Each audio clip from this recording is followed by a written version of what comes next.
Nakapormal naman ang setup. Sige. Nakahudi. Kakahiya. Okay. Magandang umaga po sa inyong lahat. At maraming salamat. Nandito pa pala yung mga tao sa Senado. Kala ko wala ng tao rito eh. Morning, sir. Morning. Sir, makumusta lang po yung sa kampanya po ninyo. Kamusta po yung kampanya ninyo and ano po yung plano for the country? Wala. Okay lang. Umiikot ako ng mag-isa. Minsan, kasama ko yung sa alyansa. Minsan, yung mga local officials. Depende kung sino yung nagkumbida. Iba't iba naman yung mga imbitasyon, mga kaibigan, mga lokal. Andyan naman silang lahat. Pero yung sa mga major rally po, sir, ng alyansa, attend po kayo? Umattend ako sa Lawag kasi naghihimutok na yung anak ko si Govmat. At syempre, Lawag naman yun. Alangan na hindi ko sisiputan. So, napunta ako. Tapos, nandun ako sa Iloilo Nagkataon the day before dahil kay Congressman Biron, mga barkada. Pero sumasama rin ako sa lokal. Masaya, pumunta ako doon sa Barako Festival ni Ate V at ni Secretary Recto. Classmate natin sa Senado yan at pati sa Kongreso. Kaya't nakumbida ako. Ma'am Victoria. Hi ma'am, good morning. Ma'am, clarify lang po sana. You previously said na you will not be joining Alyansa para po your ading will no longer be put in a difficult position and your true friends won't have to hesitate. So ano po ba ang status? Are you Ganun pa rin, independent talaga? ako. Nagklaro lang ako sa alyansa na hahayaan ako na magsalita ng gusto ko at hindi ako sang-ayon sa lahat ng nasasabi sa entablado. Pero pupunta ako lalo na't mga kaibigan nga yung nag-host ng ibang rally. So mamaya, palibasa loyalist country ang Pasay, malamang pumunta din ako. Tinitignan ko pa nga pero ganun. And ma'am, how's your relationship po with VP Sara? Have you talked with her recently po? Actually, hindi pa kami nagkikita dahil hindi ko binubulabog yung tao. Ang daing problema. Ma'am, 21... Narinig niyo naman ako, ma'am, narinig niyo ako with mask, ma'am? Oo naman. Okay.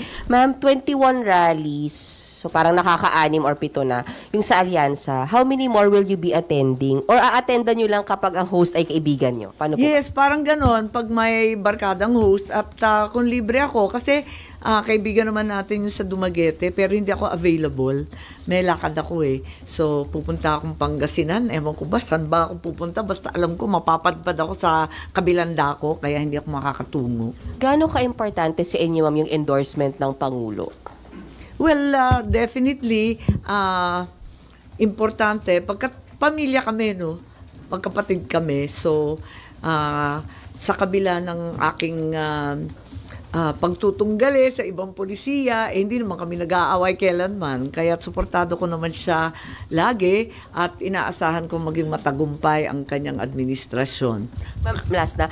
Spur of the moment ba yung nangyari sa Lawag na taasan ng kamay ninyong dalawa o talagang yung plan na sa entablado mataas? Hindi, walang kaplano-plano yun. Last minute nga ako, hindi ko nga sure kung pupunta ako. Kaya lang kinaladkad na ako ng anak ko. At sinundo nga ako ng ibang kaibigan. So napunta nga ako ng biglaan. At yun nga, nung nasa entablado na, nagkahilaan nga. At nagtaas na ng kamay. Pero talaga naman nagtaas ng kamay ng sabay-sabay Thank you, ma'am. Ma'am, Anan, Hi, Sally. Ay, hindi kita nakakita. ang target ng Alyansa 12-0, sa tingin nyo doable o malabo yan? Marami ring malalakas na kandidato Oo. So, mahirap yung ma-achieve yun. Paano? Ayoko nagko-comment tungkol dyan Ayoko rin nagko-comment tungkol sa survey. Kasi ang turo ng ama ko, running scared kami lagi.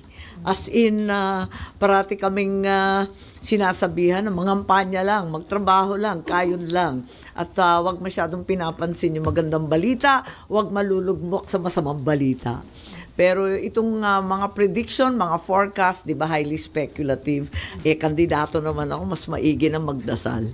Pero conforme ba kayo, ma'am, dito sa mga survey? Kasi naalala ko na si Senator Miriam Santiago against dahil sabi niya mind conditioning na.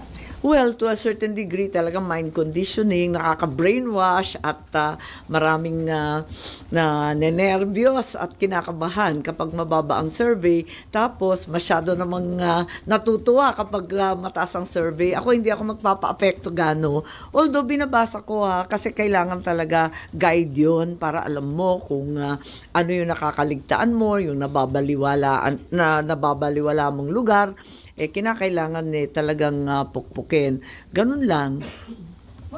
Last na lang. Sa naging remark ni Duterte na patayin yung 15 senador para makapasok yung mga candidates ng PDP laban. Parang sineryoso ng iba, sabi niya daw dapat yun baliwalain dahil kahit nga yung bomb jokes, di ba, nirereklamo sila mga nagbibiro tungkol doon.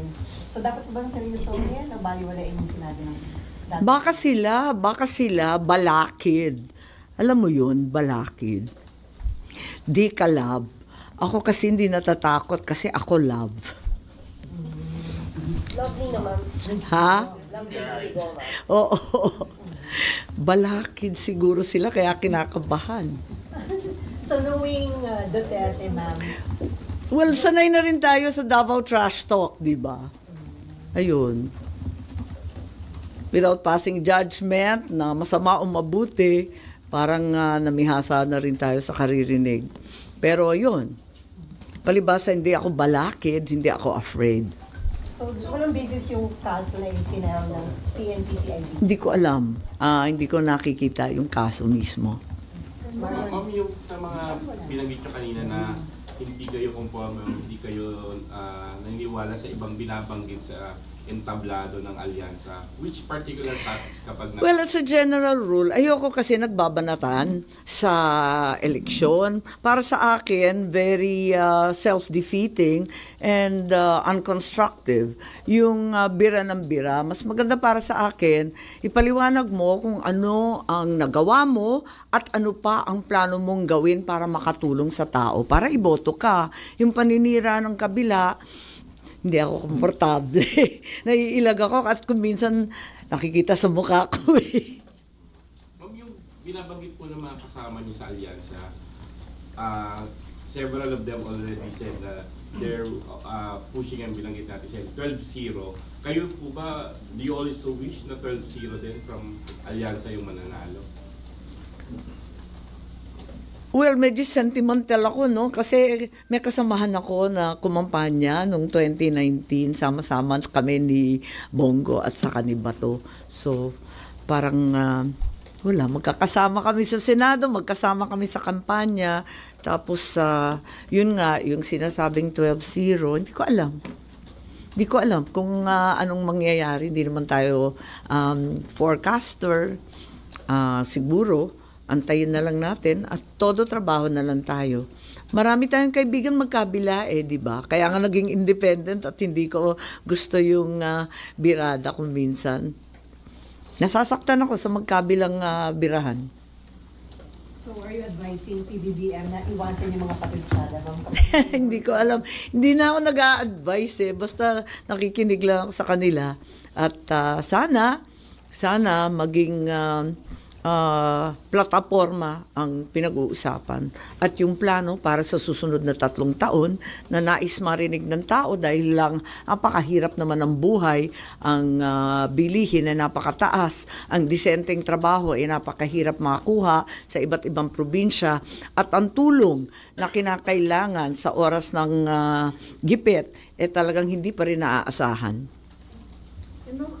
So far, what are the challenges na na-encounter niyo po during the past campaign sorties po?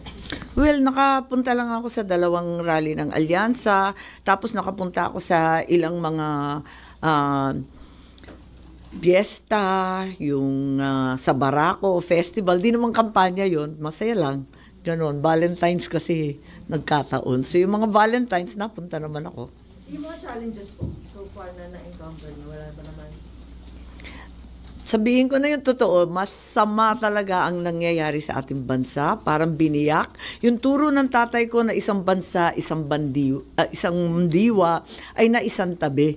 Kaya Nakakalungkot dahil parang nahati ang ating bansa, ang Luzon nasa isang panig, ang Visayas Mindanao nasa kabilang panig, parang lumalalim, lumalawak ang hidwaan. Ayoko ng ganun, sana nagkakaisa tayong Pilipino. Ma'am, do you think advantageous sa inyo, nagugustuhan kaya ng publiko na parang nandito kayo, close kayo sa mga Duterte and then sa admin, baka ang impression iba na mamangka kayo sa dalawa? Oo, binabanata naman ako ng ganon, pero ang akin lamang ayoko ng gulo.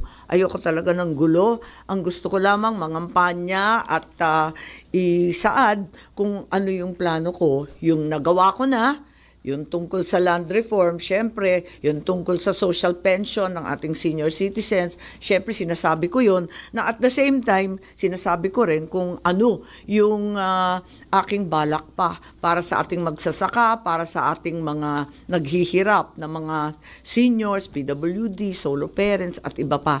Kaya't andun ako kung ano yung plataforma, kung ano yung entablado na matutungtungan, gusto ko lang i-push yung aking message. Ma'am, sabi niyo, hindi kayo sumasang-ayon sa lahat ng sinasabi sa entablado. Ma'am, si Pangulo kasi mismo yung medyo strongly worded yung mga speeches and usually against sa kabilang panig. Yun ba yung inaayawan nyo or hindi nyo inaagrihan? Siguro may dahilan siya kung bakit ganun yung salita niya. Ma'am, isa na lang. Impeachment po, sumulat si Senator Coco ngayon kay SP Cheese na parang kung pwedeng no delays with the ganun trial. ba? Opo. No delay. Yes, kaso na kasi yan, hindi ba? Meron nang nag-file sa Korte Suprema. Personally, no, sa akin lang, I believe that the doctrine of separation of powers among the three great branches of government grants the Senate a great degree of discretion in handling impeachment trials, including whether the proceedings can begin during the recess or not. But since the case is already before the Supreme Court, sub judice na siya. At syempre, igagalang natin anumang hatol ng ating Korte Suprema. Susunod lang ako. Pero kung kayo, ma'am, better po ba yung plano ni SP Cheese na after na lang ng SONA or pagbubukas na lang ng 20th Congress, itackle tong trial proper? Yes, napag-usapan niya ng mga senador at sang-ayon ako sa posisyon ng ating Senate President. Pero according to Senate Minority Leader Coco Pimentel, hindi daw inaayon